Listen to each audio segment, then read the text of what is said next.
Mrs. Klimkowitz, we're ready.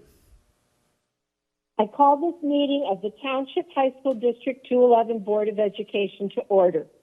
I am attending this meeting via phone because I am out of town at a board-approved conference. If there are not any objections, instead of running the meeting via phone, I believe it would be more efficient for Vice President Steve Rosenblum to act as President pro tempore and preside over this meeting while I participate via phone.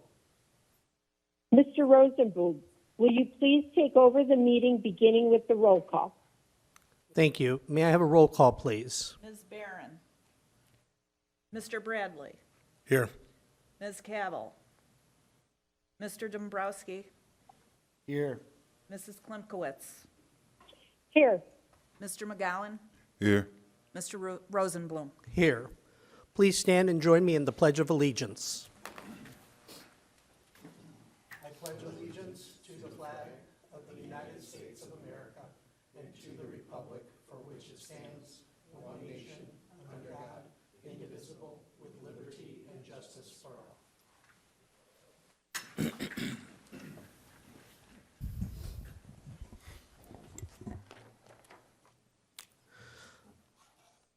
The recommended action is that the board enter closed session to discuss minutes of meetings lawfully closed under the Open Meetings Act, appointment, employment, compensation, discipline, performance, or dismissal of specific employees, matters pertaining to an individual student, and collective negotiating matters between the public body and its employees or their representatives. May I have a motion, please? So moved. May I have a second? Second. Is there any discussion? May I have a roll call, please? Mr. Bradley. Aye. Mr. Dombrowski. Aye. Mrs. Klimkowitz. Aye. Mr. McGowan. Aye. Mr. Rosenblum. Aye.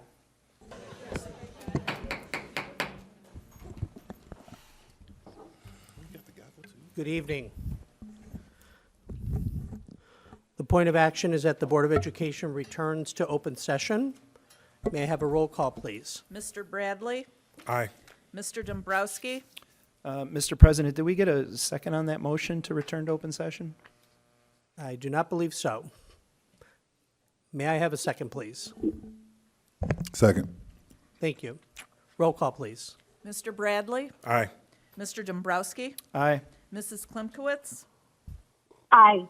Mr. McGowan. Aye. Mr. Rosenblum. Aye. Please rise and join me in the Pledge of Allegiance. I pledge allegiance to the flag of the United States of America and to the republic for which it stands, one nation, under God, indivisible, with liberty and justice for all.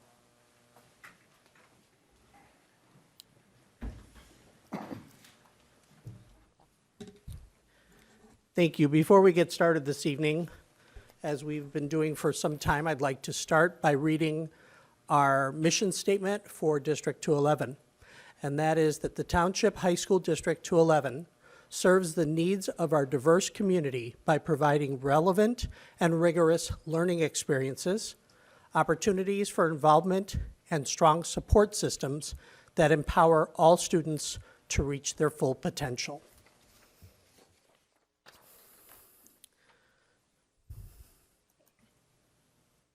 This evening, we have some students that we would like to recognize.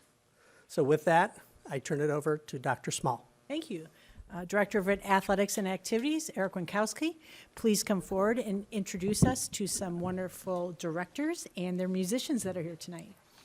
Board of Education and Dr. Small, thank you for taking some time to honor our all-state musicians, honors musicians from the ILMEA this year. Tonight, we'll be honoring students from four of our high school's music departments.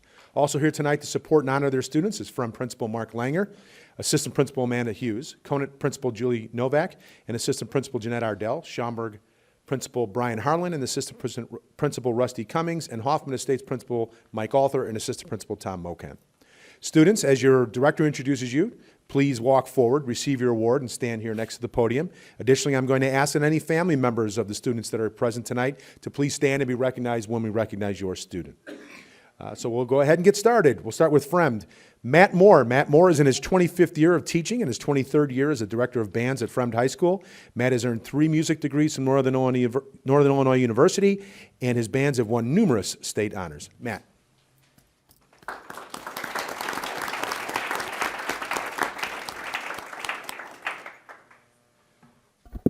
Good evening. On behalf of all the directors, we would like to take a moment to thank Dr. Small, Mr. Winkowski, and all the school board members for the opportunity to recognize all of our all-state musicians selected for the Illinois Music Education Conference Honors Ensembles.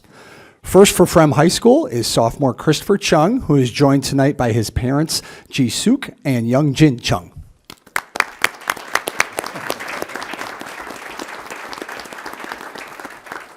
Chris is an outstanding clarinetist that performed in the honors band at IMEC. To be selected as a clarinetist for ILMEA All-State is a huge honor for a sophomore, especially due to the very large number of clarinets that audition throughout the entire state, and we have 9 different ILMEA districts.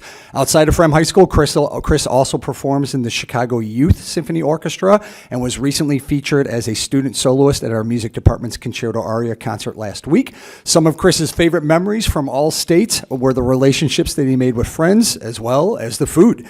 Congratulations, Chris. We look forward to your continued growth on the clarinet and your future musical accomplishments.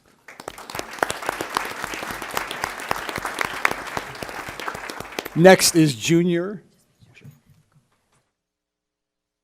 Senna Kim, who is joined tonight by our parents, Justin and Yejin Kim.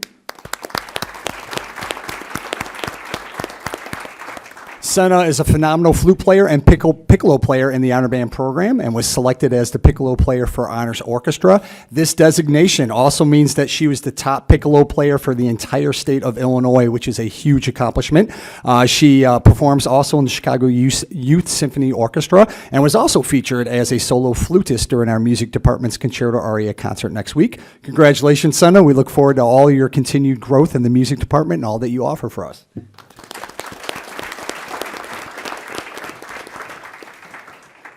Next, I'd like to introduce junior percussionist Yejong Kim, who is joined by his mother, Eugene Cheong.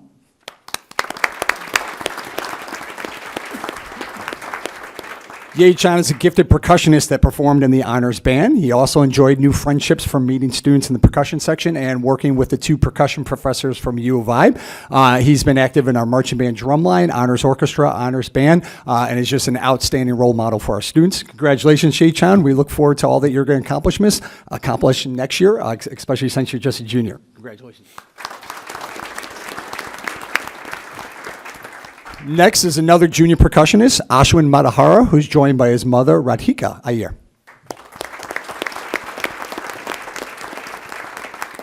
Ashwin got to stand next to one of his best buds there with Ye-chan in the percussion section, where he would agree. They met some great fellow percussionists from throughout the state, enjoyed working with the U of I percussionists. Recently, he was featured as a marimba soloist with our Concerto Aria concert. And again, another junior. Can't wait to have this guy another year. He's going to accomplish many other great things. Congratulations. Finally, I'd like to introduce junior horn player Elise Schlesinger, who is joined tonight by her father, Matthew Schlesinger, who's also choir director at Hoffman Estates High School.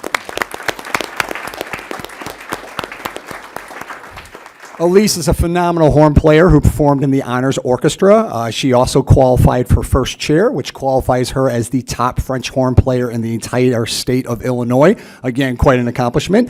She performs also in the Chicago Youth Symphony Orchestra. This weekend, she is auditioning for the Concerto competition to be a soloist with the Chicago Symphony Orchestra. So quite the accomplishment with that as well. She's a junior and has a very bright musical future. So congratulations, Elise.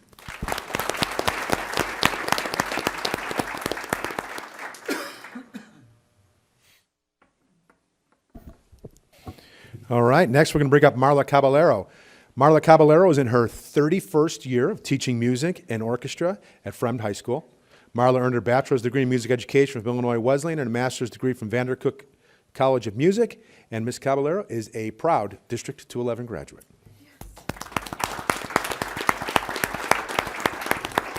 Thank you very much. I'm excited to be able to introduce and recognize some of the orchestra students, string students.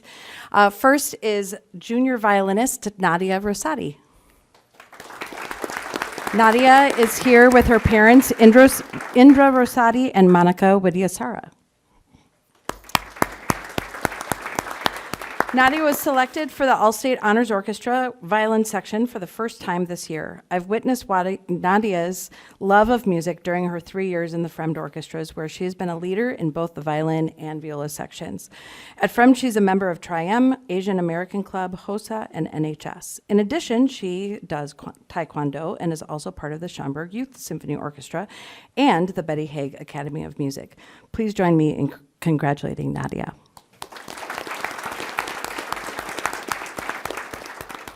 Next is senior violinist Alex Kim, who is here tonight with his dad, Kwang Suk Kim.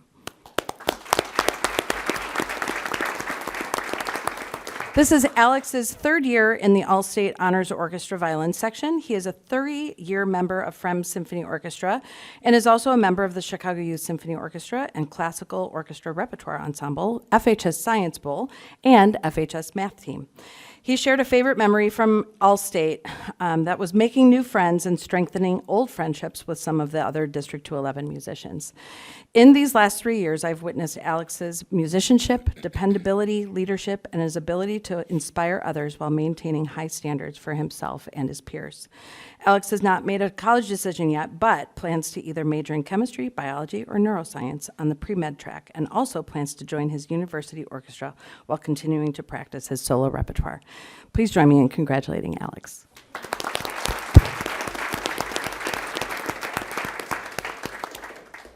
Next is senior violinist Kayleen Liao, who is here with her parents, Kay Lau and Karen Chang.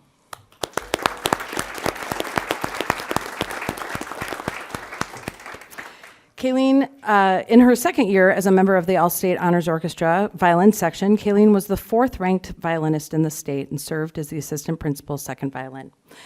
Kayleen is a 4-year member of Fremd Symphony Orchestra and began playing viola last year because there was a need, even though her heart really belongs to the violin.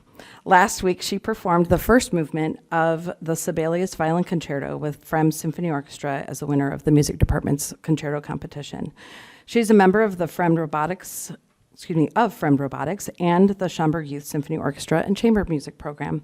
Since her freshman year, Kayleen has been an incredible role model and humble leader who puts the needs of the orchestra above her own. I was like really trying not to get emotional. Okay, keep it together. She has not made her college decision, but she is very confident that she will major in electrical engineering. She's hoping to double major or minor in music, and if not, she says she'll definitely join the non-majors orchestra and chamber groups because she just enjoys it so much. Please join me in congratulating Kayleen.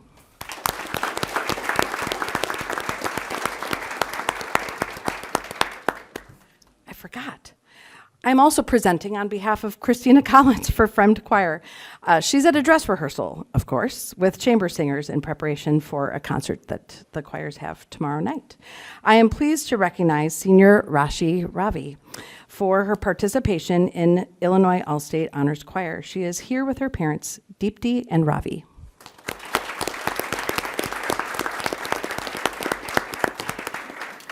This recognition places her in the top 4 alto ones for our region of the north and northwest suburbs. Rashi is an outstanding choir student and spirit leader in chamber singers. She has been in choir all 4 years in addition to a rigorous academic schedule. She also has been involved in POMS, and you can also see her in the cast of Chicago for Fremd's musical. Mrs. Collins is so proud of all that Rashi has accomplished in choir and thanks her for her leadership and hard work during class. Rashi is planning to major in biomedical engineering. Her background in music will be an asset to her creativity in this field, and Mrs. Collins hopes that she will continue to sing in the future, and so do I. Please help me in congratulating Rashi Ravi.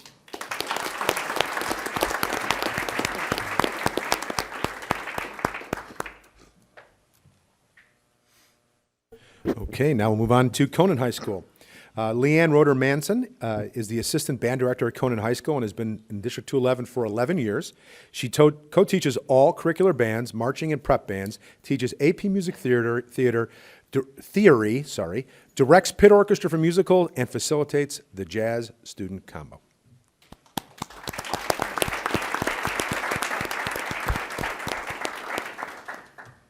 I am pleased to introduce Ji-ho Park. He is here with his parents, Jung-mi Kim and Jae-hong Park.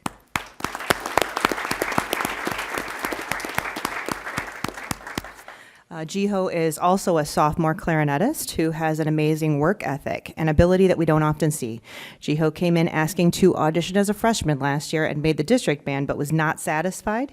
He immediately started working on the audition materials for this year and asked for feedback early and often. He is a sponge for constructive criticism, and he makes immediate change whenever necessary. He was honored to be part of the IMEC band experience in the middle of a very competitive clarinet section and looks forward to moving up the ranks over the next 2 years.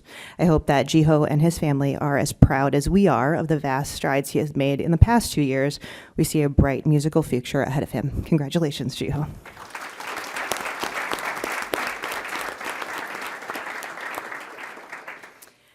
Next is Gavin Corpin. He's here with his parents, his mom, Martha Corpin. Gavin is an amazing musician and an awesome runner, which in past years has created a bit of a conflict for him. Cross country and IMEA prep are in the same season. But this year, Gavin worked really hard over the summer so he could audition and was selected as the only bass clarinetist for the District 7 orchestra wins. Knowing that state cross country and district were the same weekend, he thought he might have to make a choice, and he barely missed the cutoff for state cross country, so we luckily got to snag him this year. Unfortunately for him, but fortunately for us, he didn't have to choose, and he was selected and qualified for the Honors All-State Band as one of the top bass clarinet players in the state of Illinois. We're so glad that we were able to steal him and that he now has a musical success story to share. Congratulations, Gavin.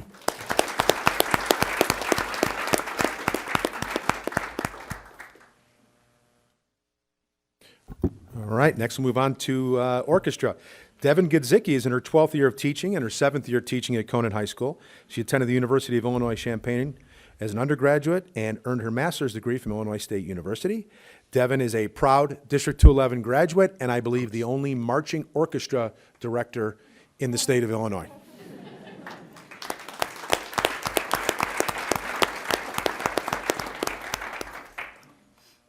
Thank you. Good evening, folks. First, I'm going to introduce Eric Davidson. He is accompanied this evening by Yuko and Brian Davidson.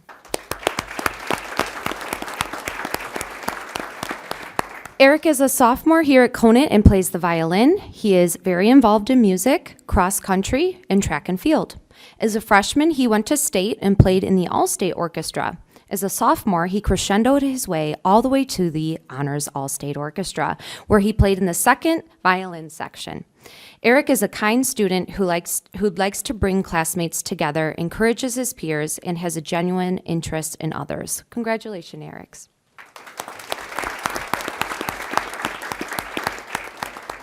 Next, we have Lily Yoshihara, accompanied by Peter and Miwako Yoshihara. Lily is a junior at Conant and plays the violin. She is artistic, organized in class, and very kind and thoughtful. Lily has made District 7 IMEA each year in high school and participates in musical competitions regularly, earning great recognitions. Lily is also a member of the Midwest Philharmonic Orchestra. This year at All-State, Lily earned second chair in the first violin section in the Honors Orchestra, placing her as ranked second in state for violin. Wow, a well-deserved accomplishment and earned accomplishment. Lily, congratulations.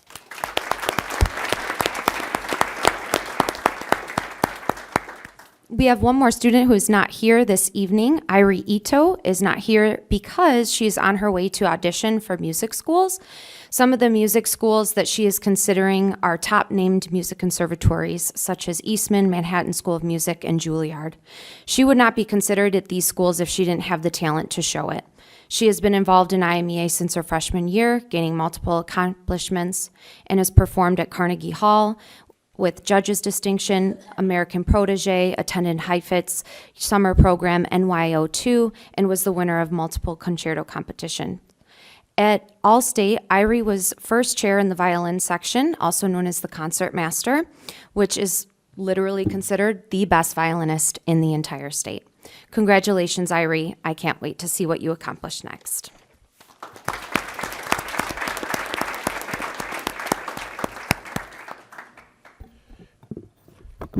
All right, and then to finish up Conan High School, we have Tim Cole. Tim Cole's in his 15th year of teaching choir at Conan High School, where he also serves as the department chair for music. Tim is also the director of the variety show and the vocal director of the musical. Tim.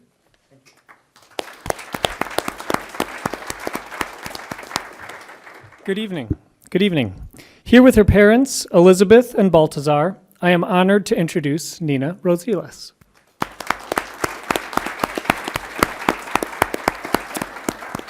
Nina is not only one of the highest achievers in the Conant Choral Program, but she is also a student that improves at an incredibly fast and unique rate. At the time she auditioned for ILMEA, she had only been in choir for just over a year. To score in this extremely high percentile range while being so new to the choral program is exceptional. This year, she has also excelled as a leading role in our school musical, an MC of our variety show, and the student director of our winter play. Additionally, I'd like to take a moment to communicate Nina's amazing character. She is always kind, listens intently as a caring friend, demonstrates leadership through her consistent and tireless work ethic, and does all of this while remaining entirely humble and eager to learn. Nina has absolutely hit her stride at Conant, and we are thrilled to see what she accomplishes throughout the remainder of this year and then as a senior next year. Congratulations, Nina. We are so proud of you.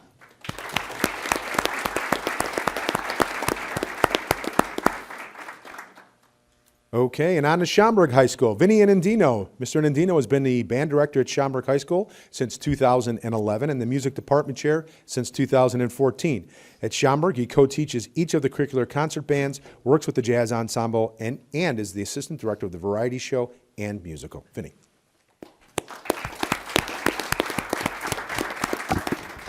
Good evening.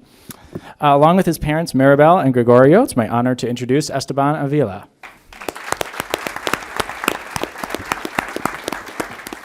Esteban is a junior at Schaumburg and is an outstanding musician across multiple instruments. He started his time on trombone, which he continues to play in the marching band and jazz lab band, as well as bass trombone in the jazz ensemble. He also learned tuba this year and is doing an excellent job playing that with one of our younger bands. But about halfway through his freshman year, Esteban developed an interest in the bassoon and has completely taken off on the instrument. He can be found in the music department literally every day during and after school and is one of our most disciplined musicians that I've taught in my career. This year, after playing bassoon for about a year and a half, Esteban earned a position in the All-State Honors Orchestra, a true testament to his work ethic and determination. Outside of music, Esteban's also a varsity tennis player and a great leader in the classroom. We can't wait to see what the future holds for this dedicated leader. Congratulations, Esteban.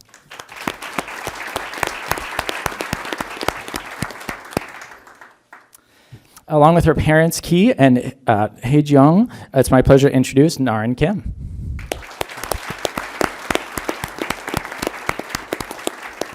Narin's a senior at Schaumburg and an amazingly dedicated musician and scholar. She's a remarkable clarinet player and a diligent student, never settling for anything than her absolute best.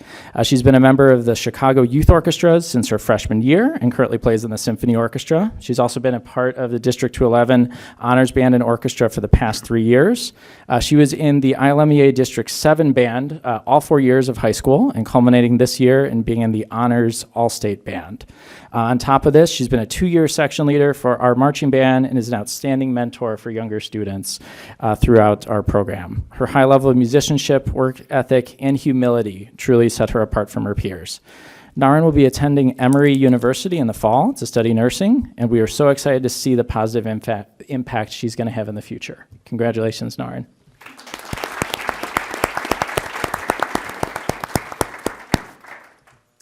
Along with his parents, with his dad, Maui, it's my honor to introduce Jacob Mendez. Jacob's a senior at Schaumburg and is one of our most driven and passionate student leaders. He's shown extraordinary growth over his time in high school, pursuing new musical opportunities and always finding ways to learn and continue growing. Jacob plays alto saxophone in our Wind Symphony and Jazz Ensemble. He's also a member of the Midwest Young Artist Concert Jazz Band. He also plays in the Spring Valley Concert Band alongside his dad and has learned multiple secondary instruments, including flute, clarinet, and trumpet. And as of this afternoon, starting French horn, apparently. I walked into the band room, and there he was. So at this year's All-State Conference, Jacob played lead alto in the Honors Jazz Ensemble, recognizing him as one of the top high school saxophonists in the state. He's an excellent mentor for his peers, is a section leader for our marching band, and an intern with our freshman band. Jacob will be majoring in music education and studying jazz saxophone at the collegiate level. We're so proud to call Jacob a Saxon, and we look forward to seeing where he goes in the future. Congratulations, Jacob.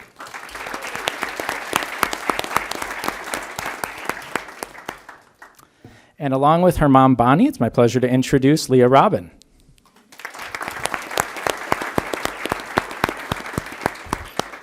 Leah's a dynamic, thoughtful, and ambitious senior at Schaumburg. She's a leader in class discussions and is well respected by her peers for her perspective and her collaborative nature.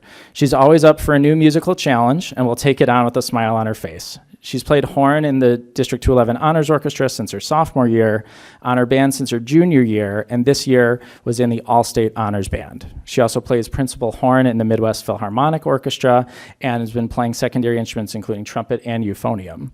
She has been a section leader for the marching band and currently serves as drum major, president of our leadership team, and interns with our freshman band. In addition to being a great horn player, she's also an excellent vocalist and actor, always finding ways to share her love of the arts. Leah will be majoring in music education and studying horn next year. Her future students will be fortunate to have such a compassionate, creative, and committed teacher by their side. Congratulations, Leah.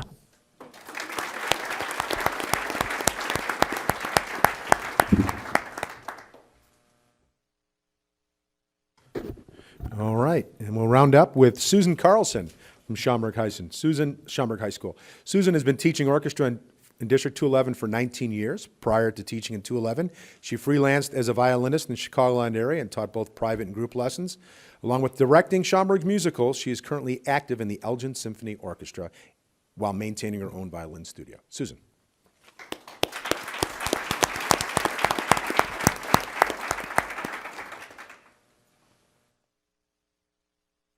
Good evening.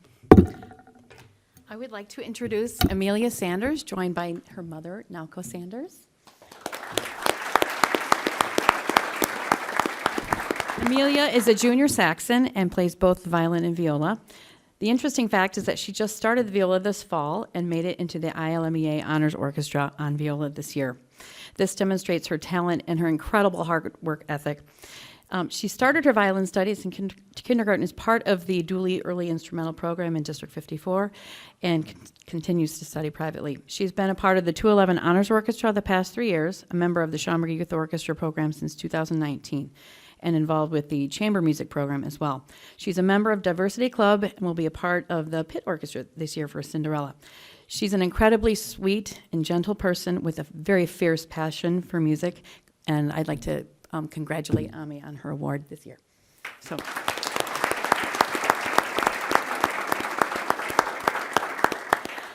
Next we have junior Evangeline Edie Silker, joined by her parents, Aaron and Jacob Silker.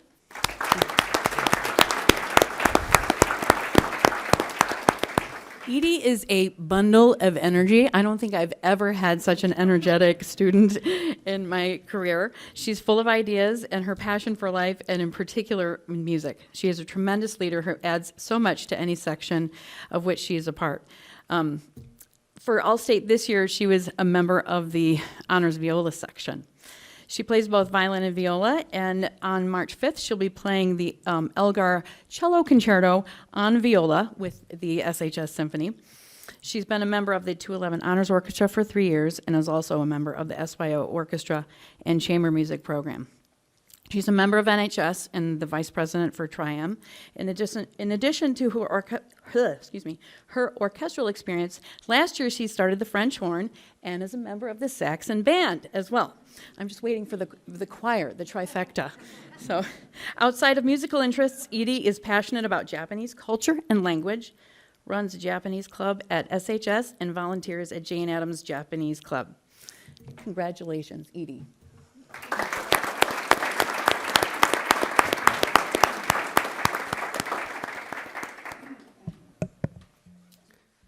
Great. Well, congratulations to everyone, students and parents. If you've seen me out in our schools, other than perhaps at a stage performance of a play or musical or at a sporting event, my wife and I tend to often go to musical productions, choir, and instrument. And you are all to be strongly commended for your efforts and your success in using those instruments, either what's in your neck or what you hold in your hands. So congratulations to all of you, and congratulations to your parents for all that they've helped you put forth in your success in the musical realm. So congratulations to all of you. We're going to take a few minutes before we start our business portion to allow for pictures, and then we will once again start. So we'll take a little break here. Okay, we're gonna start our business portion. Next on the agenda is public comments. The board welcomes you and is pleased to listen to your comments this evening. It is important that you know this is a public board meeting and not a dialogue, so the board members will not be responding to your comments or answering questions at this time. As a reminder, this board meeting is being taped and live streamed.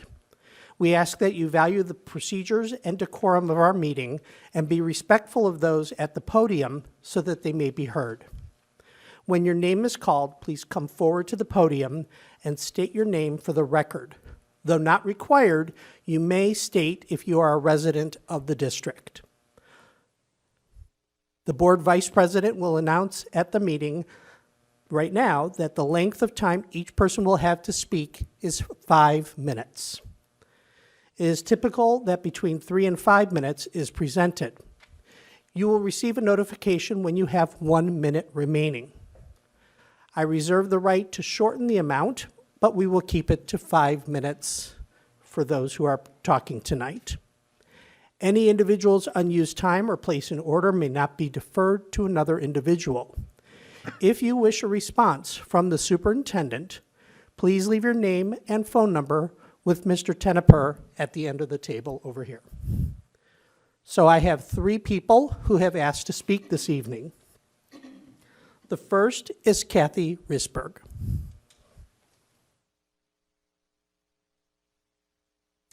Good evening. My name is Kathy Risberg, and as a taxpayer for over 45 years in this community, I stand here tonight, as I did in September of 2023, as a member of the League of Women Voters Palatine area, and speak not on behalf of the League, but simply as a citizen, a wife, a mother of 3, grandmother of 12, and soon to be a great-grandmother next fall.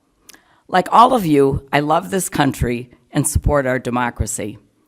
And just as I did last September, I want to thank you and the District 211 Social Studies staff for what is being done in District 211, according to your curriculum guide, to develop civically engaged citizens that can contribute to a democratic society through the implementation of the Illinois state-mandated civics curriculum. The importance of civic education is key, according to what I just read today in an American Bar Association article, Momentum Grows Stronger for Civics Education Across States by Sean Healy. Healy writes that according to civicsnow.org, civics education, when done well, produces young people who are more likely to vote, work on community issues, become more socially responsible, and feel confident speaking publicly and interacting with elected officials. Excuse me. So that is why I'm pleased to be here today and talk once again about Illinois Senate Bill 825, the bill that further expanded voting protections for all Illinois residents and that Governor J.B. Pritzker signed on August 17th, 2021. Included in this bill, as you may already know, is a provision that directly impacts all high school students in Illinois. As I mentioned last September, this relatively new election law, according to the August 18th, 2023 back-to-school voting reminders provided by the League of Women Illinois on their website, requires the State Board of Elections to prepare a one-page document explaining the voter registration process that every high school must provide for its students. This can be done electronically. Another reminder provided by the League of Women Voters Illinois is that Illinois Election Reform Bill, Senate Bill 2123, signed into law by Governor J.B. Pritzker on August 4th, 2023, allows 16-year-olds to pre-register to vote, with the registration held in abeyance until they are of voting age. This change goes into effect January 1st, 2024. A final reminder from the League of Women Voters Illinois states, remember, 17-year-olds can register and vote in the primary election on March 19th, 2024 if they'll be 18 by the general election on November 5th, 2024. As I've done before, I want to extend my thanks to you for helping to create new generations of involved and engaged citizens. Please know I'm interested in learning what District 211 has done to disseminate voter voting registration information to eligible juniors, and would love to hear from you, and will leave my contact information with you today. In addition, I do have a copy of the information registering to vote in Illinois from the Illinois State Board of Elections, and we'll leave it here tonight, along with another flyer from the Illinois State Board of Elections titled High Schoolers Register to Vote Today. Finally, in honor of Black History Month, I want to share this quote from Dr. Martin Luther King Jr.'s May 1957 speech, "Give us the ballot." I hope it will inspire you and everyone in this room as much as it has inspired me. Stand up for justice. Keep moving amid every obstacle, amid every mountain of opposition. Thank you.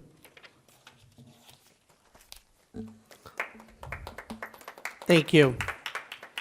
Next is Chris Josie. Jesse, I apologize. Thank you.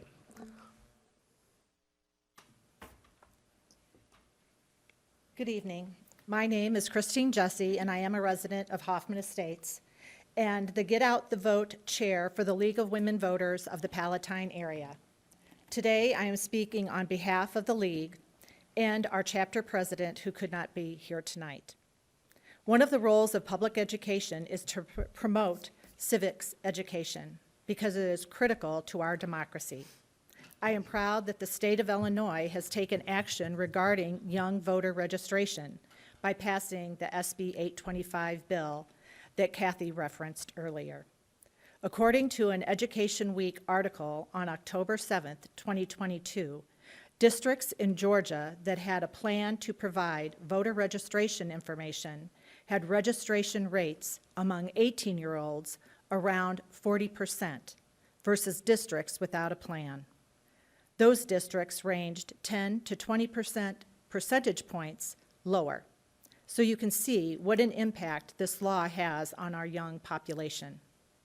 The opportunity to vote reaches far beyond the most notable election, the national presidential election. Voting influences our everyday lives by determining what books we can read, climate recovery, and where our tax dollars go. I commend you for your efforts in reaching our students and the community. I feel we can always do more to engage people in democracy by encouraging advocacy and education. As one of the nation's oldest nonpartisan activist groups, we hope that District 211 will welcome League of Women Voters to assist with timely voter registration, potentially capturing juniors who are eligible to vote in the primary as long as they are 18 by November. The students will see firsthand citizens that are enthusiastic about democracy, and we encourage them to start voting as soon as they are able, because this establishes good habits for lifetime participation in government. Thank you for your time tonight. Thank you. Next is Joyce Slavic. Hi, hello, board. My name is Joyce Slavic. I am a parent in the district. I would like to get information on how civics and voting in particular are incorporated into the curriculum per the Illinois Civics Mandate. Voting is a right and a responsibility of all eligible citizens. We should be ensuring that our students understand how to register and the voting cycles for municipal and national elections. They should understand why it's important that their voices are heard in all elections. Students can even earn money by acting as election judges on Election Day. We have a primary in Illinois coming up on March 19th. All people that will be 18 by the general election, has been stated before, are eligible to vote in the primary, and I have one of those people in my household. The League of Women Voters can provide registration in person and should be welcomed into all our high schools for that purpose. They can answer general questions about the upcoming elections. They are a nonpartisan organization dedicated to voter education and advocacy. This year is a general election, but too many people don't understand the primary process or the importance of municipal elections in the so-called off years. There are multiple ways that voters can register to vote. They can register when getting their driver permit or license, by a voter registrar, such as with the League of Women Voters, by an election judge on Election Day, which a lot of people may not realize, or even online. They should know about voting by mail, early, or Election Day options. We should be informing them of independent sites, such as voteforjudges.org, that will help give them information about candidates on the ballot. QR codes can be shared liberally to help get the word out, and I have some copies I can leave, although I'm guessing hopefully you have that. I'll leave with Mr. Teneper. It takes you to the Illinois online voter registration site, website, ova.elections.il.gov. All students should be aware of elections, not just those students in certain classes or certain grades. Let's make sure our students are not just high achievers in school, but also in their civic responsibility. Thank you. Thank you. The next item on the agenda is a public hearing on the proposal to extend the contract with a commercial driver training school for behind-the-wheel services for driver education and recommendation to contract behind-the-wheel services for driver education. This is going to come in 3 motions. The first motion is that the Board of Education open the public hearing required by Section 27-24.2 of the Illinois School Code on the proposal to extend the contract with Top Driver Commercial Driver Training School to provide behind-the-wheel services for driver education training to District 211 students. May I have a motion, please? So move. May I have a second, please? Second. Thank you. Is there any discussion on this? Okay, the hearing is open. May I have a voice vote, please? All those in favor? Aye. Aye. Aye. Aye. Anyone opposed? Okay. We have no members of the audience who have signed up to comment on the board contracting with the Commercial Driver Training School for driver education. Is there anyone who has not been able to sign up but would like to speak? Okay, hearing none, the next motion is that the Board of Education authorize the superintendent or designee to extend the existing contract in a form approved by the superintendent and the board's attorney with Top Driver to provide behind-the-wheel instructional services to District 211 students enrolled in a District 211 driver education course for the 2024 through 2025 and 2025 through 2026 school years. May I have a motion, please? So moved. May I have a second, please? Second. Is there any discussion of this? Okay, hearing none, may I have a roll call, please? Mr. Bradley? Aye. Mr. Dombrowski? Aye. Mrs. Klimkowitz? Aye. Mr. McGowan? Aye. Mr. Rosenblum? Aye. And the third motion is that the Board of Education close the public hearing on the proposal to extend the contract with Top Driver Commercial Driver Training School to provide behind-the-wheel services for driver education training to District 211 students. May I have a motion, please? So moved. May I have a second, please? Second. Is there any discussion? Hearing none, this is a voice vote. All those in favor, please say aye. Aye. Aye. Anyone opposed? Hearing none, the motion passes. Okay. Next on the agenda is the strategic plan update on equity. Dr. Small?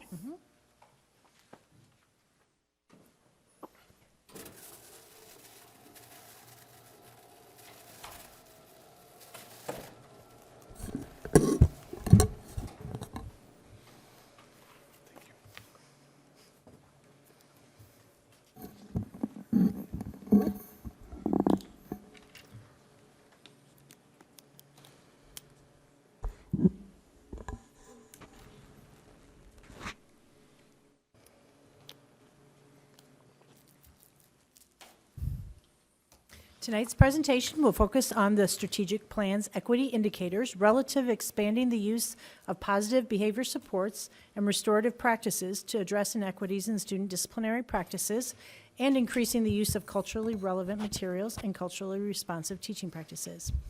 Josh Shoemaker, Assistant Superintendent for Curriculum Instruction, and LaShonda Sandiford, Director of Diversity, Equity, and Inclusion, will present on this goal within the strategic plan. District 211 is committed to preparing students for their future by ensuring that they have post-secondary options. We prioritize this by building specific skills and competencies through a focus on academic growth, involvement in the school community, teaching global competitive skills, and efforts towards practicing both mental and physical wellness. These areas form the focus of the foundation of our District 211 strategic plan. Now in our second year of implementation, we continue to work towards accomplishing the yearly targets that define progress in our indicators and strategies.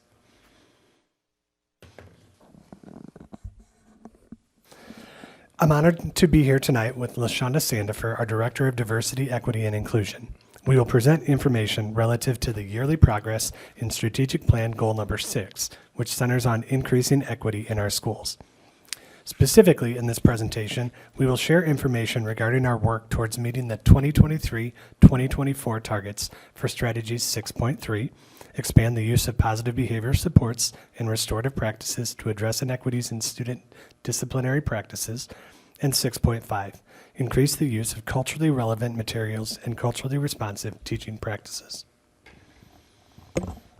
Last year, I had the opportunity to collaborate with multiple teams within our district as we worked to implement year one of our district's strategic plan.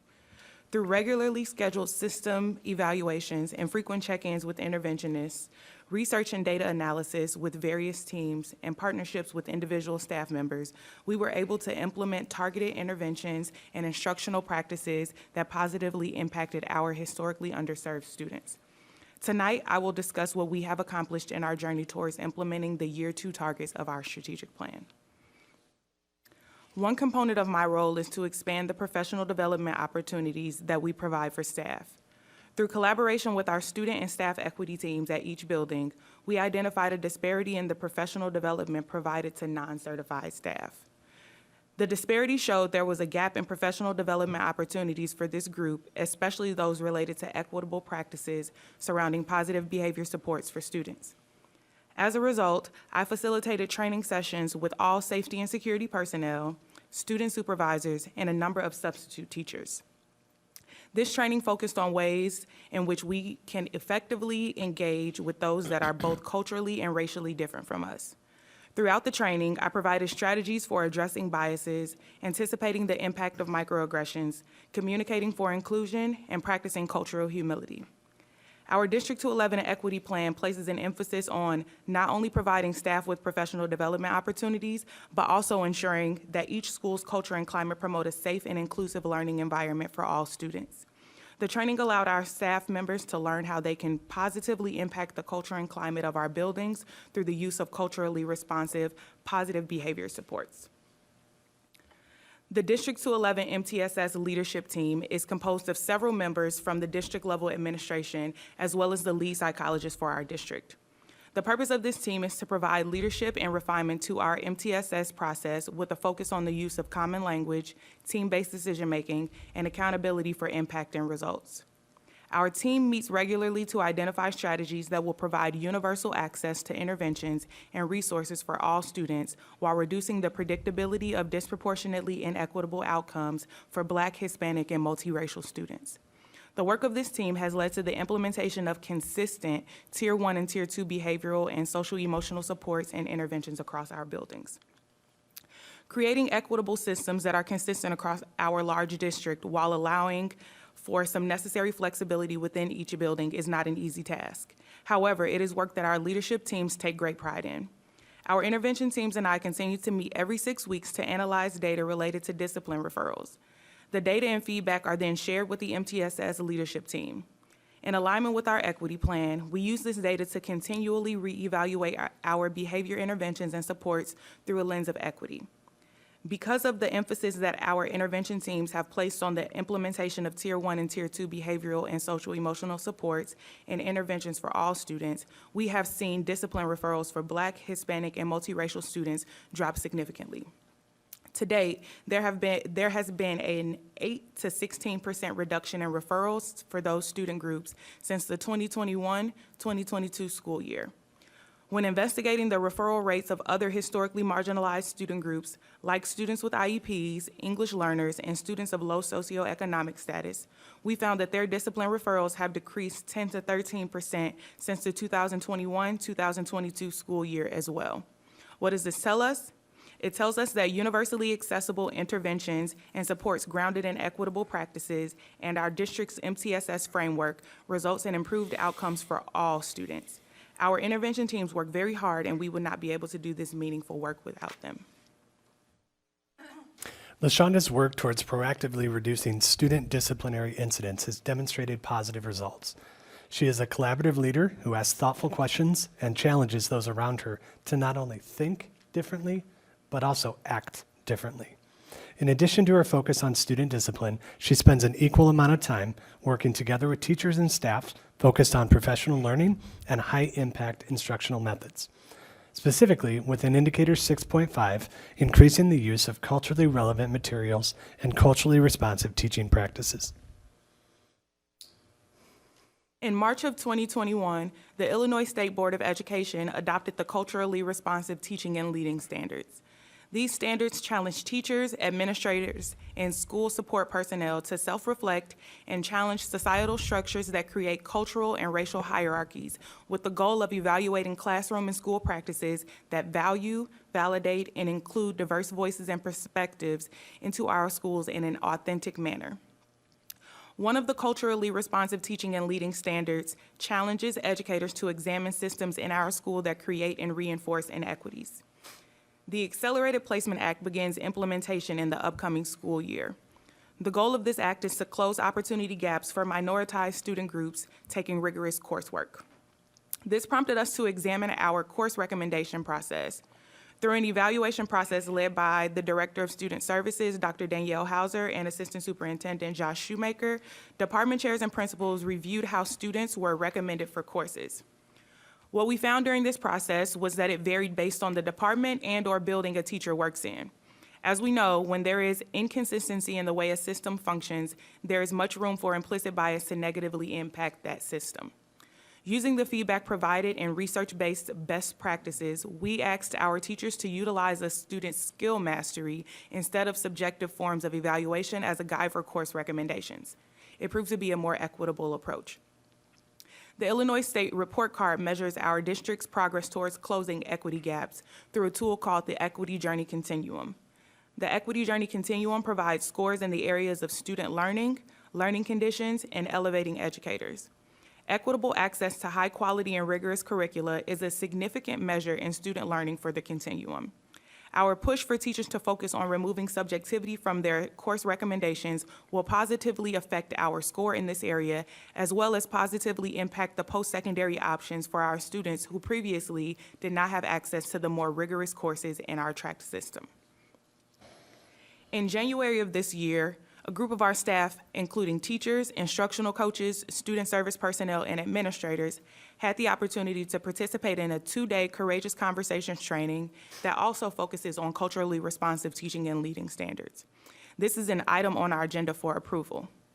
After the agenda, I gathered feedback regarding the impact of the training as it relates to the culturally responsive teaching and leading standards. The feedback overwhelmingly showed that the training directly impacts our staff's ability to apply the culturally responsive teaching and leading standards to their practice. Additionally, all that participated in the training felt that expansion to all staff throughout our district is a necessary next step. During our October Institute Day, I presented to our district-wide special education, math, and science departments regarding strategies for increasing the diversity of our course materials and instructional strategies. My presentation focused on ways that classroom teachers and teacher assistants can leverage high-quality instructional practices, utilize racially and culturally diverse instructional materials, make use of student voice and choice, and create safe and inclusive learning environments for all students. These teachers were then challenged to apply what they learned to an upcoming lesson within their courses. The strategies they learned are also reflected in priorities 1, 2, and 4 of our equity plan under equitable curriculum and instruction. The next step of this process is for teachers to analyze their curricula for authentic representation throughout. The goal is to ensure that students are interacting with diverse perspectives at all times. This requires us to move beyond the focus on quote-unquote heroes and holidays, which leads to diverse perspectives only being discussed during national celebratory months like Hispanic Heritage Month and Black History Month. This is not a task that happens overnight, but it is imperative if the goal is to create an environment where all students, regardless of their background, can learn about people like them and people who are different from them to drive diversity, equity, and inclusion forward. Inasmuch as we are proud of the work that has been done towards meeting the Year 2 targets of the strategic plan, we also realize that there is more work to be done. Pivotal to continuing our progress is to engage our staff in a training called Courageous Conversations.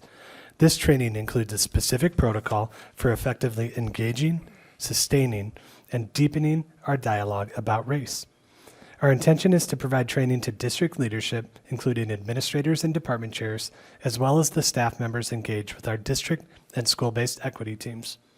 Through this training, we will be able to move into our 2024-2025 targets, which include an evaluation of our school-wide and classroom-based strategies that we have implemented this year. We are happy to answer any questions that you may have about our existing progress towards meeting the targets for Goal 6, or any questions you may have about our request to facilitate Courageous Conversations training in District 211. Thank you. Mr. Bradley, do you have any questions or comments? Yeah, first of all, thank you guys very much for all the hard work that you put in, and thank you for a really nice presentation. My question is, as it relates to trying to hire a more diverse staff, who sits in those interview process, and does LaShonda have feedback on any of the candidates? So that's not actually a point that we talked about tonight. I think Mr. Teneper and Dr. Britton talked about that one last time. So we did not prepare anything to that. Shonda, are you involved in the interview process? Yes, I started sitting in on interviews. Perfect. That's my only question. Thank you. You're welcome. Thank you. Thank you. Mr. Dombrowski? Yes, thank you for the presentation. I just have a couple of questions. The first was the gap in professional learning experiences. Can you elaborate a little bit more on that? Was it just something where our staff were not invited to certain trainings? Because I feel like we offer a lot of training at the district. Sure. So the gap, much of the professional learning has been focused and is focused on teachers, right, and on our faculty. And so what we identified was our non-faculty, so our support staff, was not receiving as much just because of how their jobs are structured. And so we built in additional opportunities for professional learning for them. Okay, thank you. And then the term cultural humility was mentioned. Can you explain that? That's the first time I've heard that term. Sure. I'll give you this. The very simple way is approaching a situation and realizing that not everyone in our community has the same culture and experience and situations in their home as we do personally. So just having that mindset. Okay, thank you. That's all I have. Thank you. Mr. McGowan? No follow-up question. I think more of a statement. Thank you for the presentation. As somebody who was very focused on equity, coming to this table, I'm pretty excited to show all the science and all the progress we've made. I think I've seen a lot of changes all the way down to the school level already. The needle has moved. We've got some progress, in my opinion, some small changes that I'd like to see on a larger scale, obviously, and if we could speed it up, that would be great. I don't think this is something we can speed up, but I am happy as a former student who dealt with some of these things we talked about in this conversation, as a parent who's raising a teenager in one of these schools now. I'm very happy to know that the district is taking this so seriously, and I'm very proud of the work that we've done so far. Thank you. Mr. Bradley? Yeah, so thank you, Mr. Dombrowski, for bringing that term up, because on my recent visits to some of the schools, I can see now that we are making an aggressive effort to avoid that. And just by going to the cafeterias, you could see a difference in the type of food we're serving for people with different backgrounds and what we're going to be offering in the future. So I can appreciate that, and thank you. Thank you. And from me, thank you both very much for putting the presentation together and moving on to different items in our equity plan. It is greatly appreciated.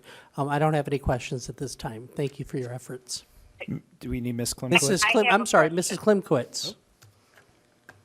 Yeah, no, thank you for the presentation, and I may not have heard everything clearly, but I do have a question. I know at one point we were, Ms. LaShonda was doing some information materials to all of our staff in regards to cultural awareness and things of that nature.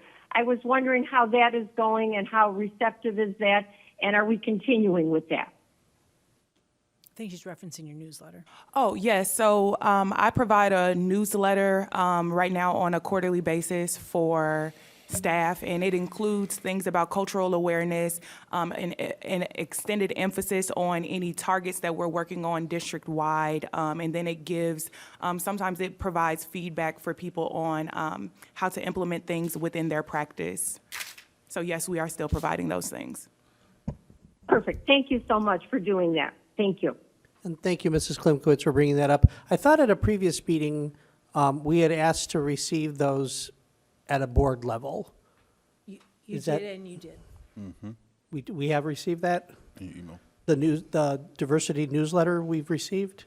Because I don't remember seeing, When they were The asked for, newsletter. you did receive all of them. oh, okay. But going forward, will we receive them as they're Sure. issued? That would be wonderful. Just want to stay up to date. Thank you so much. I do have one question. LaShonda, since we're, I think it was pretty obvious kind of the issues and struggles that we were going to have district-wide. Is there anything that's surprisingly difficult or the obstacles that we didn't foresee or anything that we'd like to know about, obviously?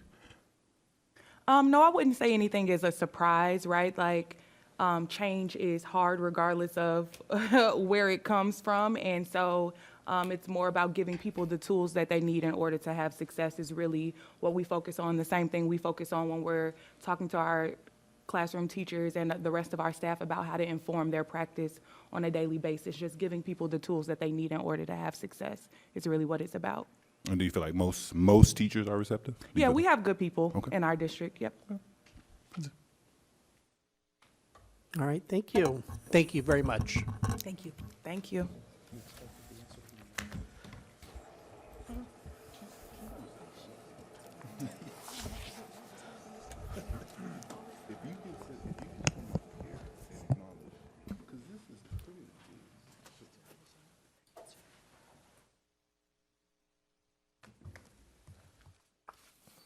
Okay, next on the agenda is the consent agenda.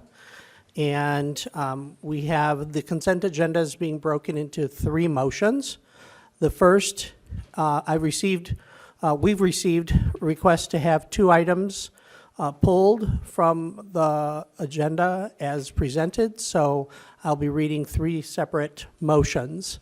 The first is that the consent agenda with the removal of item 7A, the minutes of the regular meeting of January 25th, 2024, and item 7G, resolutions authorizing intervention in proceedings before the State Property Tax Appeal Board be approved as presented. May I have a motion, please? So moved. May I have a second, please? Second. Is there any comments or discussion on that? Okay. May I have a roll call, please? Mr. Bradley? Aye. Mr. Dombrowski? Aye. Mrs. Klimkowitz? Aye. Mr. McGowan? Aye. Mr. Rosenblum? Aye. Next is that item 7A, the minutes of the regular meeting of January 25th, 2024 be approved as presented. May I have a motion, please? So moved. May I have a second? Second. Any questions? Okay, may I have a roll call, please? Mr. Bradley? Aye. Mr. Dombrowski? Aye. Mrs. Klimkowitz?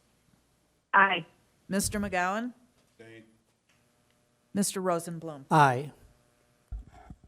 And the next motion is that the Board of Education approve item 7G, the resolutions authorizing intervention in proceedings before the State Property Tax Appeal Board, which seek assessed valuation reductions in excess of $100,000 for property tax year 2022, dockets number 2022-37926, 2022-28756, and 2022-29289, and further authorize Franzik as the Board of Education's legal representative to file requests to intervene in appeal proceeding forms with the Property Tax Appeal Board on the property for which the district receives notification of appeal. May I have a motion, please?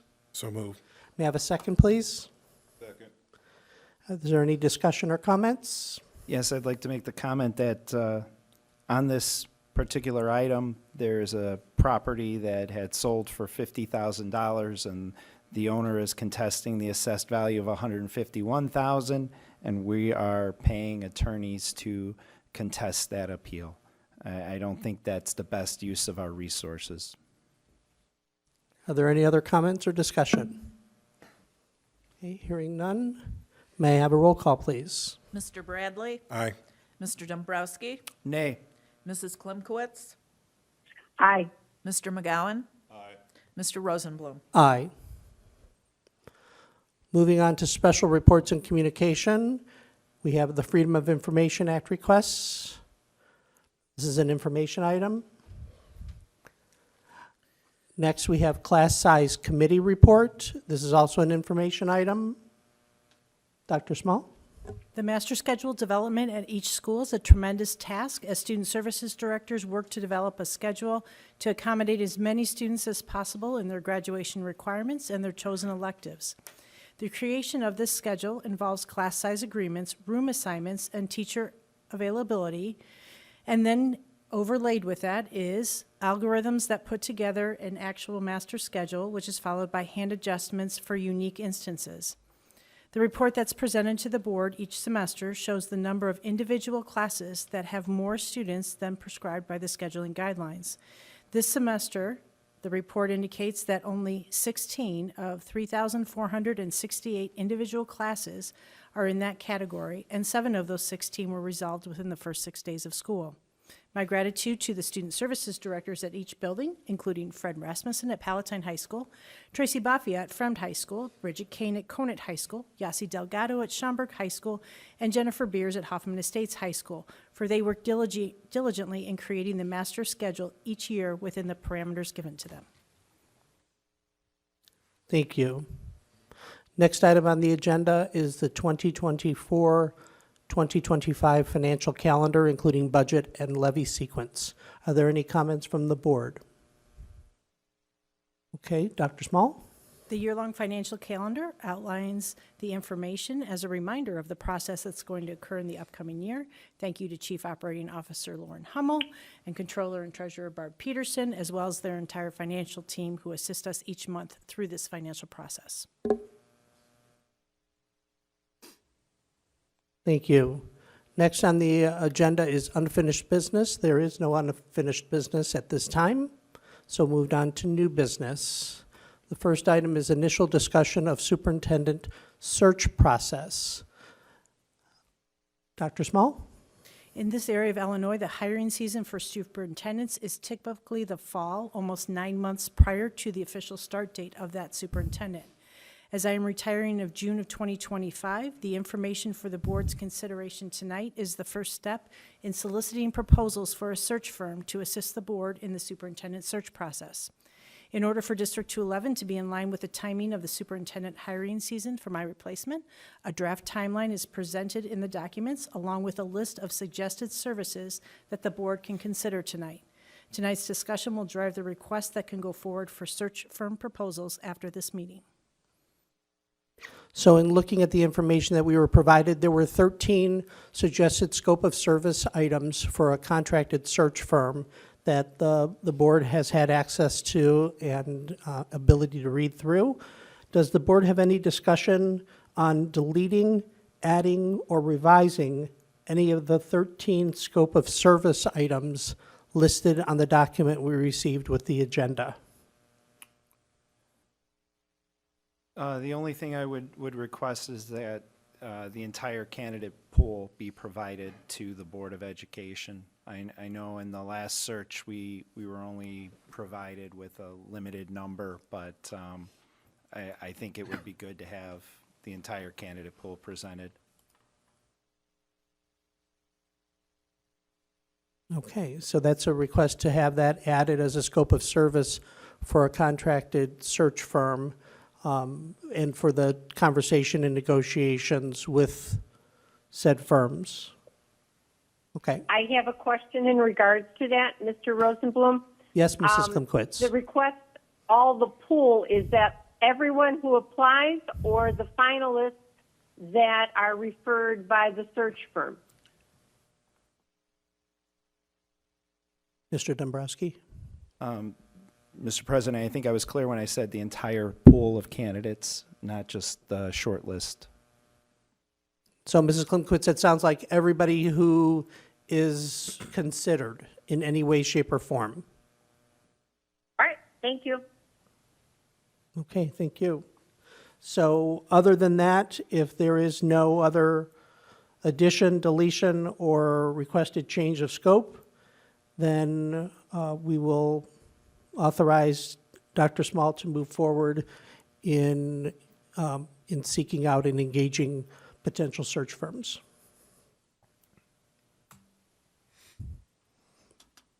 Okay.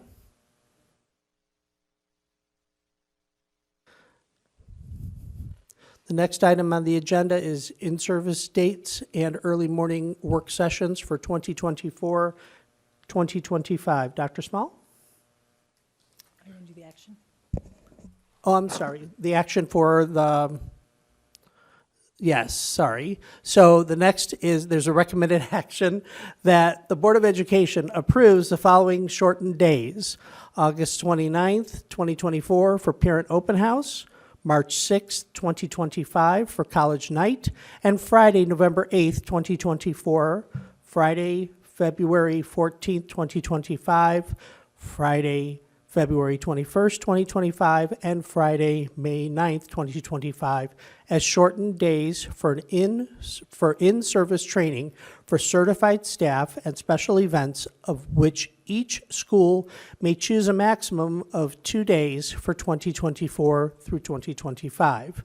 2 shortened days for state-required testing days as determined by the Illinois State Board of Education, and implementation of 12 morning work sessions, each of which would be 75 minutes on the following Tuesdays: August 20th, 2024, September 3rd, 2024, September 17th, 2024, October 15th, 2024, November 12th, 2024, December 3rd, 2024, January 14th, 2025, January 28th, 2025, February 11th, 2025, February 25th, 2025, March 11th, 2025, and April 1st, 2025. May I have a motion, please? So moved. May I have a second, please? Second. Is there any questions or discussions from the board? Dr. Small? The school calendars are approved well in advance of the school year in regard to start and end dates, winter and spring break, and institute days. At this time, these shortened days and early morning work sessions or late start dates are presented for the upcoming school year. After approval, these dates will become a part of the development of each school's master calendar, which is now beginning. Thank you. May I have a roll call, please? Mr. McGowan? Aye. Mr. Bradley? Aye. Mr. Dombrowski? Aye. Mrs. Klimkowitz? Aye. Mr. Rosenblum? Aye. The next item is Food Service Purchasing Cooperative Restated Articles of Joint Agreement and Bylaws. And the action item is that the Board of Education authorizes continued membership in the Northern Illinois Independent Purchasing Cooperative and authorizes membership through execution of the attached restated articles of joint agreement and bylaws effective July 1st, 2024, as presented. May I have a motion, please? So move. May I have a second, please? Second. Thank you. Any comments or discussion?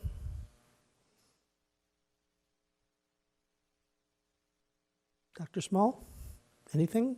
All right, may I have a roll call, please? Mr. Dombrowski? Aye. Mr. Bradley? Aye. Mrs. Klimkowitz?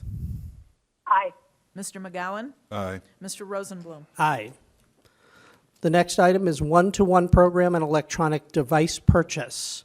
The action request is that the Board of Education authorizes the district to purchase 3,400 iPads and 3,400 UZBL cases from Apple at a total cost of $1,220,430 to support the one-to-one learning program during the 2024-2025 school year. May I have a motion, please? So move. May I have a second, please? Second. Any discussion or comments? Dr. Small? These are the iPads for our incoming freshmen for the 2024-2025 school year and will be used by those freshmen for their entire 4 years of high school. Thank you. May I have a roll call, please? Mr. McGowan? Aye. Mr. Dombrowski? Aye. Mrs. Klimkowitz? Aye. Mr. Bradley? Aye. Mr. Rosenblum? Aye.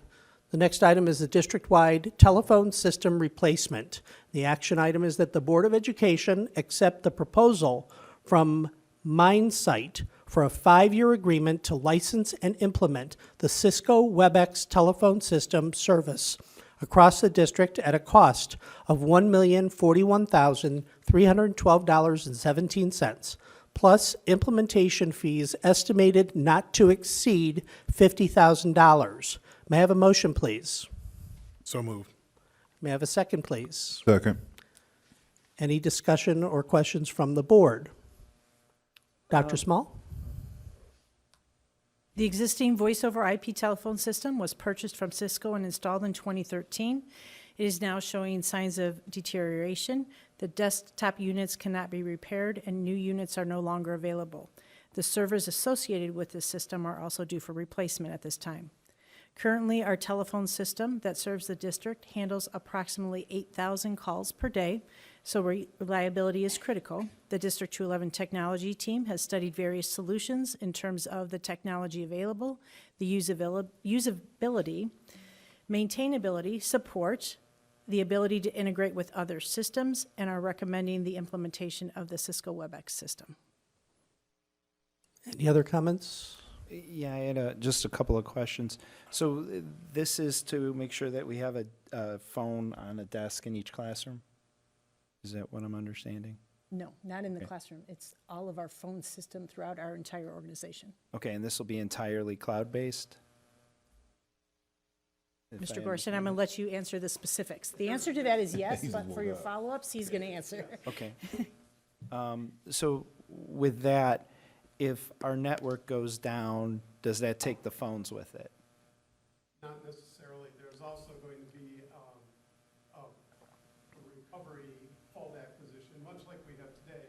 The technology will be different. Right now, our fallback is composed of the older technology phone lines.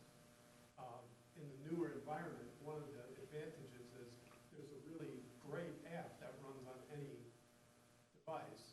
So if you have a cell phone or something that's on the cell network, that would provide one fallback position, but we also will be putting gateways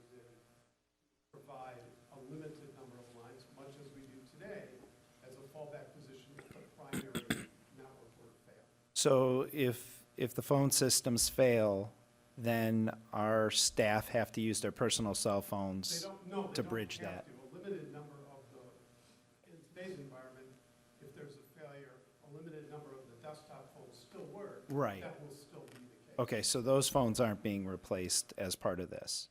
Well, they're being replaced with a slightly different technology.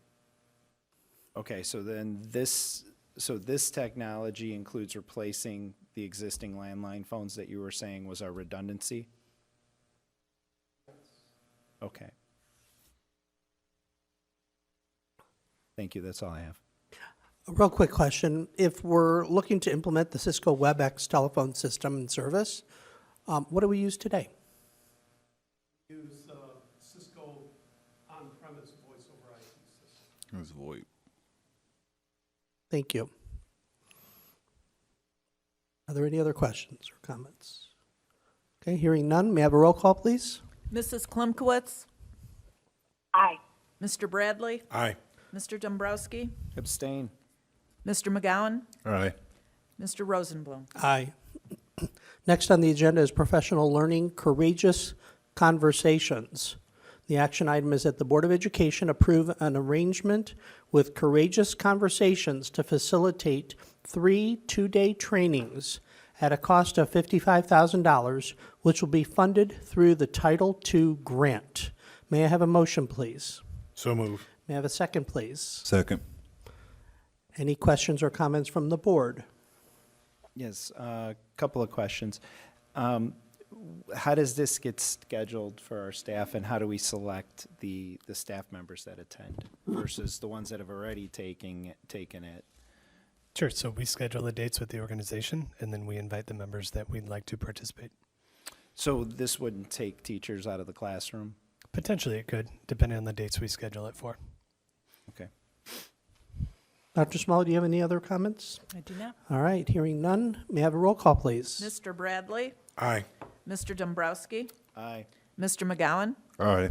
Mrs. Klimkowitz? Aye. Mr. Rosenblum? Aye.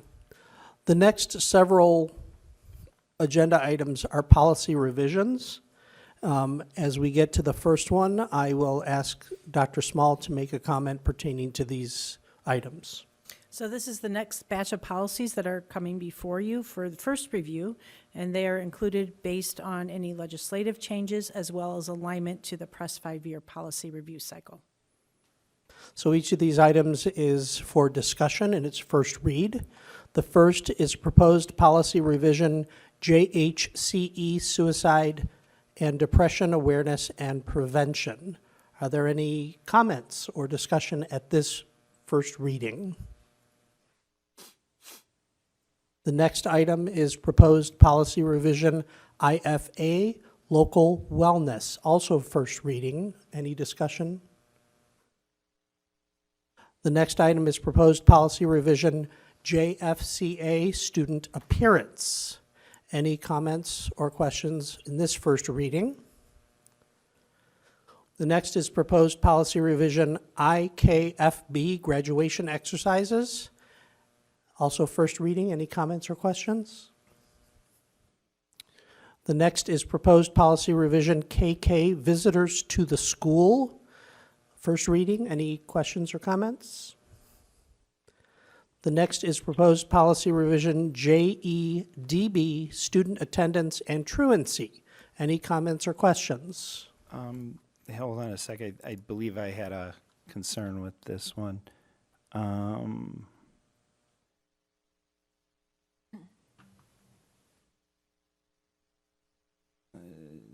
Okay, so on line 48 through 50, it says, the superintendent or designee shall manage an absentee and truancy program in accordance with the school code and school board policy.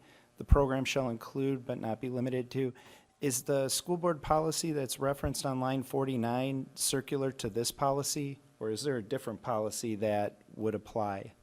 It's It circular to references- this policy. Is there a way to clarify that? Sure, We could add the reference word policy in this.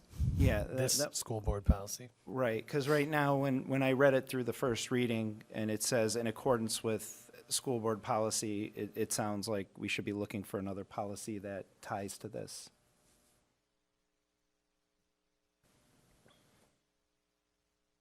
But again, I'm not providing direction to the superintendent, so, you know, if other members of the board disagree, please.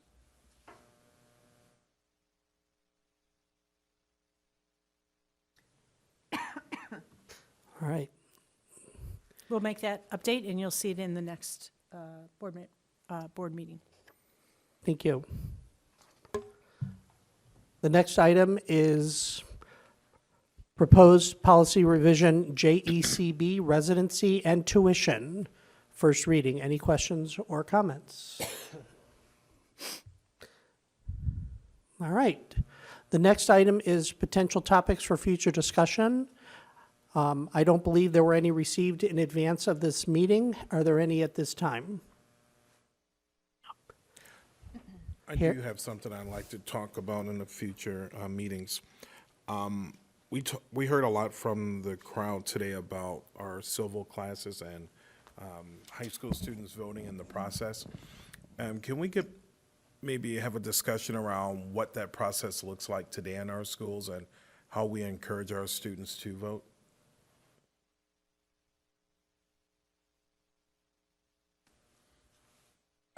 I'd be happy to. They have to agree that they want it, and then we can do it. Got it. Or seconded. I think that's a good idea to present to us. I think it's a very small number of students that can vote, but I have no objection to having the discussion. I know that I just, picked up my, the first week of January, my youngest son got his driver's license. He registered to vote at that time. He's 16. My daughter will be voting in the primary, and she doesn't turn 18 until May. So, I think that information's out there, but I'm okay with having that. Yeah, thank you. Mrs. Klimkowitz, any comments, questions? I apologize. I couldn't understand what the question was or what the request is. Would you like to restate it? Sure.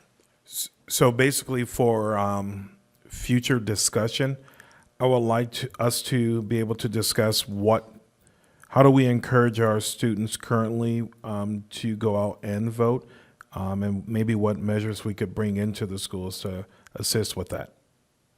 Okay. All right. Thank you. Thank you. Okay, thank you, Mr. Bradley. Anything else? All right, moving into committee reports. The first report is the Northwest Suburban Special Education Organization report, NSSCO. Mrs. Klimkowitz provided us with a report attachment in the agenda, and it is in the public content section. Mrs. Klimkowitz, do you have anything to add to that at this time? Just very briefly, that is from the Continuous Improvement Plan. It is the new literacy program for minor school. It shows the 2 Shining Star students that were recognized at the meeting. And what this literacy program is, it all provides innovative and current instruction to meet the needs of our special needs students. So if you have any questions in regards to it, I'd be very happy to answer them at some other time then and talk to you personally. Thank you. And I'm also going to add that, because I promised the organizers I would mention this, that tomorrow evening starting at 6 p.m. at Hoffman Estates High School is the Amy Rudolph Basketball Tournament, which includes Palatine High School, Kirk, Hersey, and Hersey High Schools, and there's all kinds of fundraising. It is to honor a student who we used to have who passed away, and all proceeds that are collected go to the Kidney Foundation. So again, it's tomorrow night at Hoffman Estates High School, and I'm hoping to attend and encourage anyone live stream or present to attend as well. Excuse me. And I'd just like to make a quick comment. Ms. Klimkowitz, I want to thank you very much for adding this attachment to the presentation. Without seeing this, I mean, this is awesome to be able to see this in color and see the kids that were awarded. This is just amazing, and I think it's really impactful for us to be able to see it versus only hearing it. So thank you. Well, you're welcome, and thank you for bringing it up, and I think it'll be good information to share. Thank you. Next is committee report on EdRed, Education Research Development, and the legislative report. So most of us get the emails from EdRed. I recently attended with a couple of our administrators the legislative dinner, which was very well attended and included several legislators. And I also wanted to mention, if I hadn't already, that I'm on a committee for EdRed around staff shortages. And so we've already had a couple meetings to discuss and try to come up with some creative ways of addressing some of our staff shortages, especially from an advocacy perspective, with our legislators in Springfield, and talked about some of the challenges that we're having as a region opposed to just within our school district regarding staff. So that's it for my EdRed report. Next is the Community and Family Services report.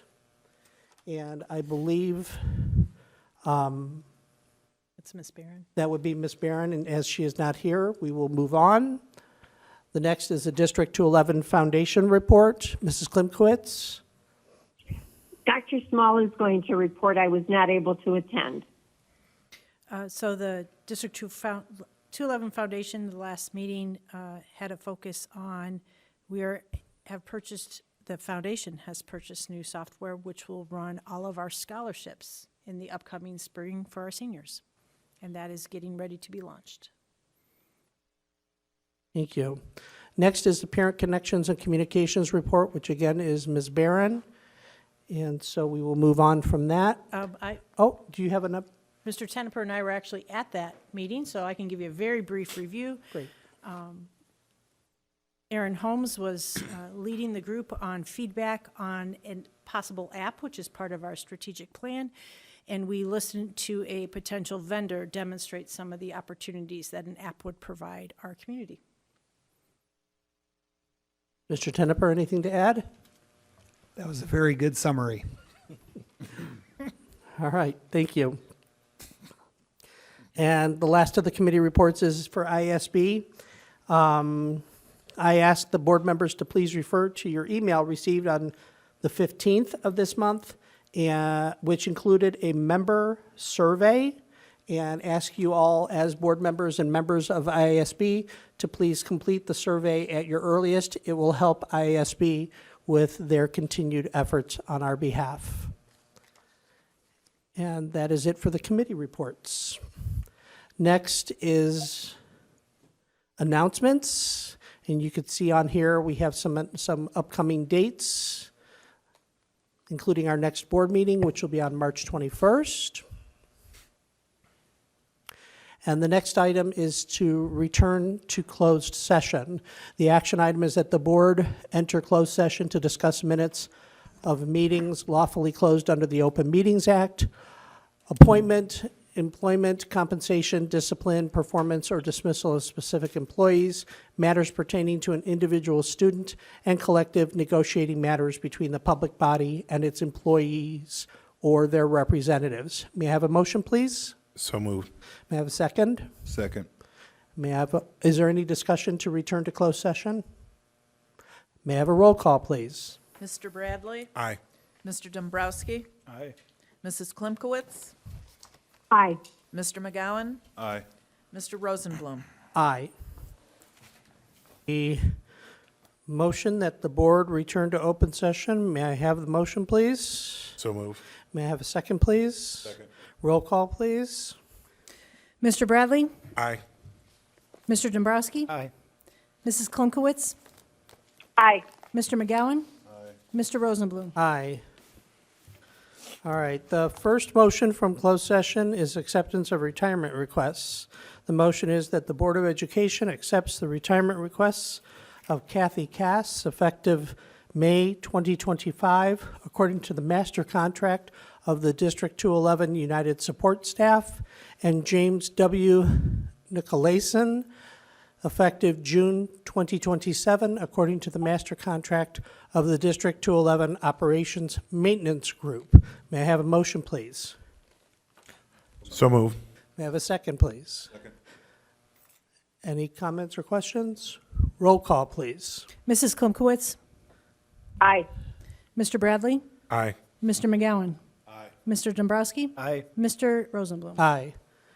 All right, our first administrative appointment motion is that effective July 1st, 2024, Michael Smith be appointed as 12-month Buildings and Grounds Assistant Principal at William Fremd High School at a gross salary of $152,000. May I have a motion, please? So move. Second, please.